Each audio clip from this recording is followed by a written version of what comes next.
Hey, this is the InDesign Helper, and today I'm going to show you the frame tool. Right over here, we have the rectangle frame tool, ellipse frame, and the polygon frame tool.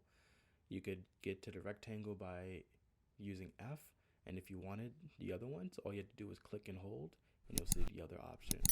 They all do the same thing, so let's get started.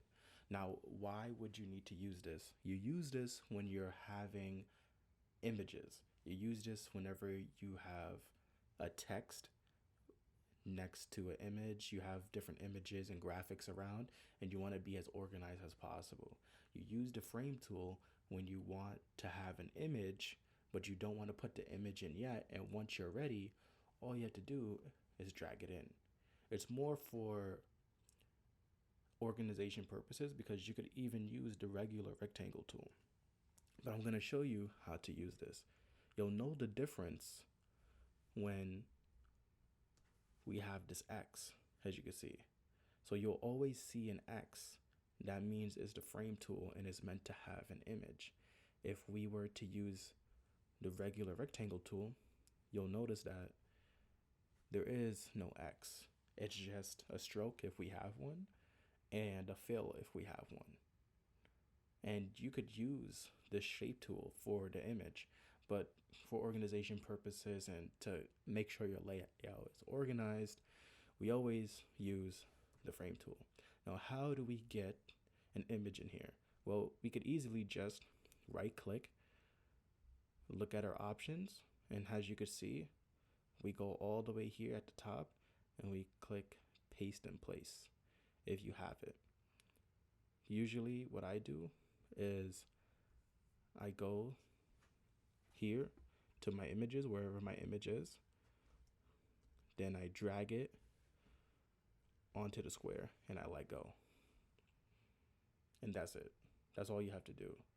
So you could change the size of the actual frame by just clicking on one of the edges and dragging it. But if you wanted to move the inside, you would have to click this circle, and now you can move it around without changing the frame, or you could even change the actual image within it. And you could do a whole bunch of stuff within here by fitting. So you could fill the frame proportionately, basically meaning you're just fitting the image in the biggest size that it can, even though it's still outside. Or you go to fitting and fit content proportionally, meaning that you will fit the entire image inside of the frame. So because this is in landscape and this is a square, you'll see that we have this negative space around the image. But easily, we could just change that by increasing the size of our image and putting it into the frame. And it's as simple as that. But make sure whenever you want to move the image, you click this circle and you see this turn brown. If it's not brown and it's blue, that means it's just the frame. So think about the frame as you're cropping the image, and then once you see brown, you see this brown highlight, that means you're actually changing the image itself. And that's how you use the frame tool. If you need help, you could put it in the comments below, but we're actually going to be making another video about the rectangle tool, and that might be of use to you to say what the real differences are and how to use it.